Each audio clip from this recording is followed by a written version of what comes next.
Hello guys, welcome back to our YouTube channel engineering with Harry.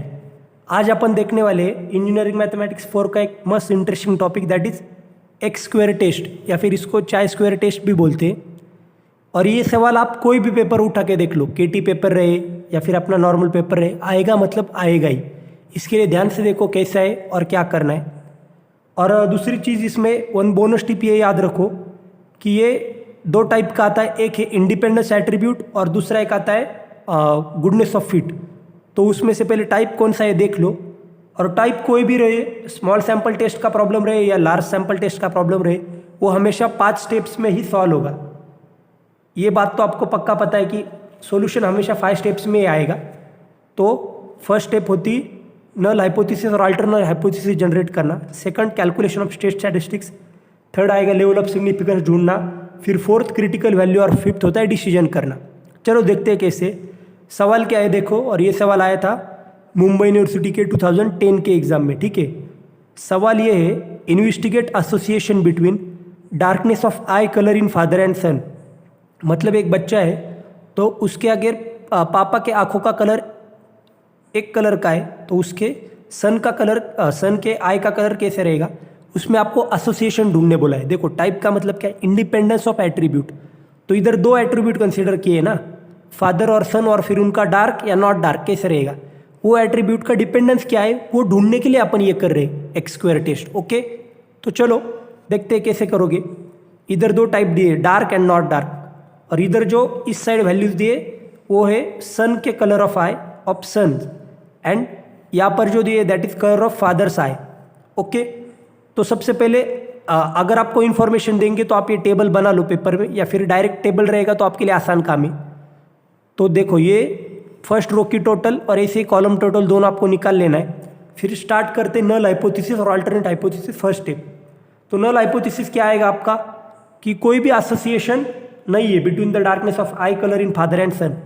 तो आप इधर negative बोल रहे हो, नल हाइपोथेसिस में आप लोग नेगेटिव चीज़ ले रहे हो कि there is no association between the colour of eyes of father and sun.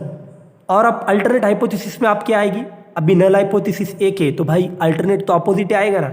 Alternate में आएगा there is association between the colour of a eyes of a son and father, there is association. तो no association and there is association, ये अपन ने done कर दिया। First step हो गई, सिंपल सी बात है। सेकंड स्टेप क्या करोगे, कैलकुलेशन ऑफ टेस्ट स्टैटिस्टिक्स। तो ये जो टेस्ट स्टैटिस्टिक्स है ना, भले आप लोग इसका फॉर्मूला भूल जाओ, लेकिन एक ट्रिक बताता हूँ, याद रखो। सिंपल सी बात है, इसमें वैल्यूज कैसे ढूंढोगे। फर्स्ट वैल्यू क्या बनेगी आपकी, सीधा भैया ये कर लो, फर्स्ट रो की टोटल और फर्स्ट कॉलम की टोटल। तो क्या बनेगा, दैट विल बी, ये हो गया आपका A into B, that is 138 into 128 upon आपकी टोटल कितनी है 1000, तो उसका कर दो। तो ये हो गया आपका फर्स्ट वैल्यू। और इधर चलो दोस्तों, तो फर्स्ट टेस्ट स्टैटिस्टिक्स आपको मिल गया। तो सेकंड के लिए क्या करोगे, अभी देखो मैंने ट्रिक क्या बताई थी, ये वैल्यू का आती तो उसका रो का टोटल इंटू कॉलम टोटल, ये अपन कर रहे। 48 के लिए हो गया। मेरी नेक्स्ट वैल्यू क्या है 80, तो 80 के लिए देखो 80 किस में आता है, डार्क में, उसका ये कॉलम टोटल कितना है 128 इंटू उसका रो टोटल 80 का कितना आ रहा है 862। तो 128 इंटू 862 अपॉन 1000 कर दो। तो देखो मैं कैल्सी में आपको करके दिखा रहा हूँ, 128 इंटू 862 इक्वल्स टू क्या आ गया, फिर आंसर कर दो एंड देन डिवाइडेड बाय 1000 कर दो। तो कितना आया मेरा 110.336। तो 336 को इग्नोर करो। अगर ये वैल्यू इसके ऊपर चली जाए, किसके, फाइव के वैल्यू 5 के ऊपर चली जाए, तो आप लोग इसको 111 पकड़ोगे, लेकिन 5 के नीचे है ये वैल्यू, तो इसके लिए 110, तो ये हो गया 110।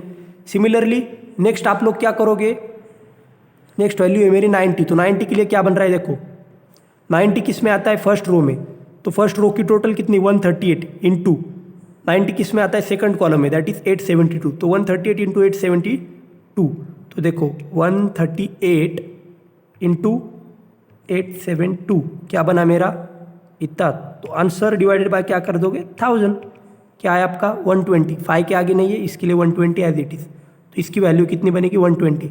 सिमिलरली नेक्स्ट क्या है मेरा, नेक्स्ट वैल्यू इज 782। तो 782 किस कॉलम में आता है, सेकंड कॉलम में। उसकी टोटल कितनी है वो देखो 872 इंटू उसकी रो टोटल कितनी है 862 इज इक्वल्स टू इतना आया। सो क्या रहेगा अभी आंसर डिवाइडेड बाय 1000 कितना बना 751। और मैंने ट्रिक क्या बताई थी, अगर ये वैल्यू 5 के ऊपर चली जाए पॉइंट की वैल्यू तो क्या बनेगी इधर 752। तो इसके लिए आंसर क्या बन गया इधर 752। और चलो आप लोग यहाँ तक आ गए तो आधा काम तो हो चुका है, टेस्ट स्टैटिस्टिक्स मिल गया। तो अभी एक कॉलम बना लो O minus E the whole square O minus E the whole square upon E. तो ओ क्या है आपका ऑब्जर्व्ड फ्रीक्वेंसी और ई क्या है एक्सपेक्टेड। तो ऑब्जर्व्ड वैल्यू तो आपको ये लोगों ने ऑलरेडी दे चुके हैं, क्या क्या है 48, next one is 80, then 90 and next one is 782। Expected क्या था जो आपने टेस्ट स्टैटिस्टिक्स निकाला ना, वही आपकी एक्सपेक्टेड वैल्यू का फॉर्मूला था। तो एक्सपेक्टेड वैल्यू क्या क्या मिली है देखो 18, फिर 110, फिर मिला आपको 120 एंड फिर मिला आपको 752।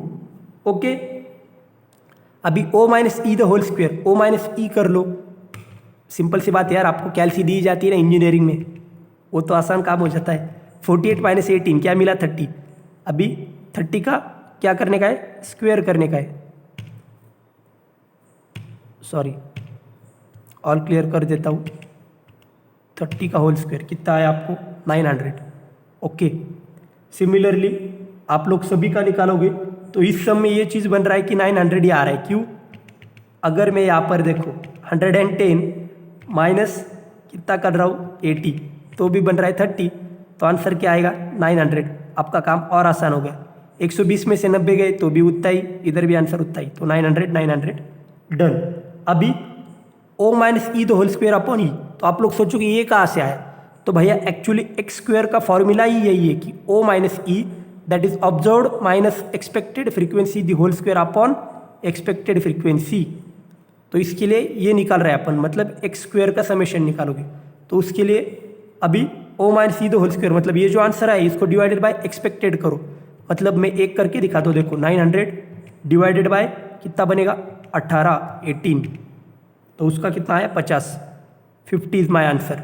नेक्स्ट वन 900 डिवाइडेड बाय कितना है आपका भाई 110, तो ये कितना बना 8.18। Next one is 900 divided by 120। ध्यान रखो एक्सपेक्टेड का ही करना है, वरना आप लोग ऑब्जर्व का कर दोगे तो आंसर गलत हो जाएगा। ये बना मेरा 7.5। नेक्स्ट वन 900 डिवाइडेड बाय कितना करना है आपको 752 इक्वल्स टू कितना बना 1.19। तो 1.19 तो उसको 1.20 आप लोग कंसिडर कर सकते हो 5 के आगे इसके लिए। अभी इसका आप लोग क्या करोगे समेशन निकालोगे, तो वो कैसे निकालोगे 50 plus 8.18 plus 7.50 plus 1.20 equals to कितना बना आपका 6.88। Okay, that is 6.88। ये हो गया आपका समेशन ऑफ ऑल दिस।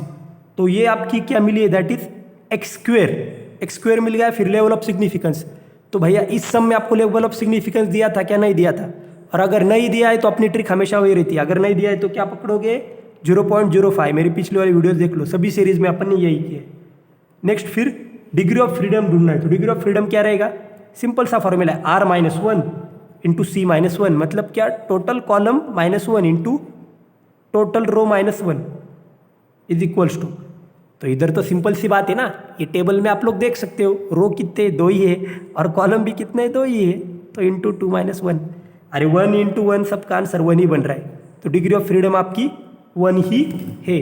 तो डिग्री ऑफ फ्रीडम 1 हो गए, 3 स्टेप्स हो गए। अभी बचा लास्ट 2 स्टेप्स। अभी ढूंढोगे क्रिटिकल वैल्यू। तो क्रिटिकल वैल्यू कैसे आती है, क्रिटिकल वैल्यू ऐसे आती है कि अभी आपको डिग्री ऑफ फ्रीडम कितनी मिली है, माई डिग्री ऑफ फ्रीडम। तो देखो डिग्री ऑफ फ्रीडम कितनी मिली अपने को, डिग्री ऑफ फ्रीडम मिली अपने को 1, और अपना जो ये था level of significance 5 that was 0.05। तो अभी मैं आपको दिखाता हूँ ये आप लोग टेबल में कैसे ढूंढोगे।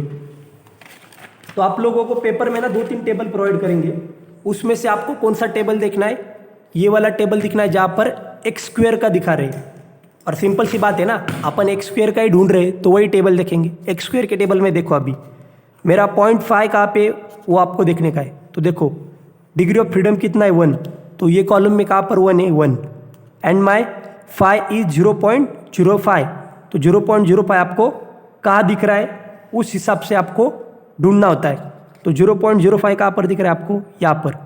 तो 0.05 एंड उसमें से फर्स्ट मतलब 3.84, therefore my critical value will be 3.841। समझे आप लोग 3.841 कैसे आए, ऐसे कॉलम में आपको ढूंढना है। एकदम सिंपल सी बात है, ज़्यादा कुछ डिफिकल्ट नहीं है इतना उसमें, ठीक है। अब ये जो मिली ये भी एक एक्स स्क्वायर की वैल्यू है, ठीक है। तो मुझे एक वैल्यू ये मिली और ऑलरेडी एक वैल्यू जो आपको मिली थी वो ये थी जो आप लोगों ने कैलकुलेट की, कितनी 66.88। तो अभी एकदम सिंपल सा मैथ्स लगा कि मुझे बताओ सबसे बड़ी कौन सी लग रही है वैल्यू। तो आपकी जो कैलकुलेटेड वैल्यू है 66.88 that is greater than our this critical value that is 3.841। तो आप लोग इधर डिसीजन क्या दोगे कि my calculated value, okay.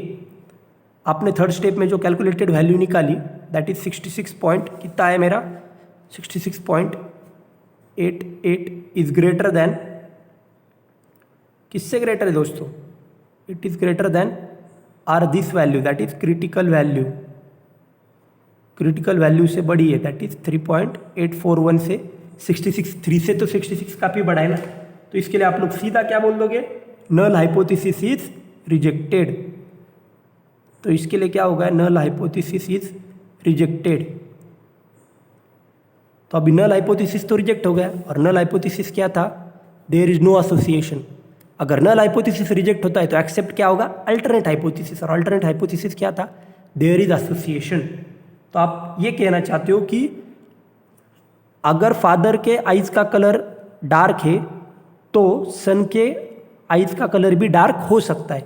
So there is association. और हाँ, ये सेंटेंस लिखना मत भूलना कि देयर इज एसोसिएशन और देयर इज नॉट एसोसिएशन। इसके लिए भी एग्जाम में कई बार 1 मार्क को लोग रख देते, भैया चांस नहीं ले सकते ना। Thank you, this was all. And इसका अपन सेकंड टाइप भी देखेंगे। अगर कोई भी डाउट हो तो आप लोग मुझे कमेंट्स में पूछ सकते हो। Thank you.